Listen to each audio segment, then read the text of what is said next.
बानी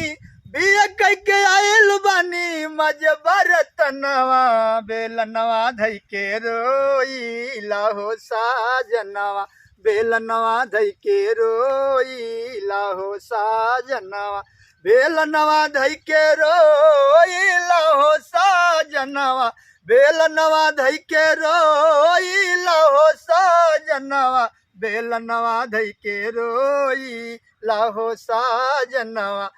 हम नहीं जनली होई इतना गजनवा हम नहीं जनली होई इतना गजनवा ससुर में सास रोज दिली वो रहनावा ससुर में सास रोज दिली वो रहनावा पापा हमर दिहल बड़ पापा हमर दिहल बड़ बहुत खजनवा बेलनवा धई के रोई लाहो साजनवा बेलनवा धई के रोई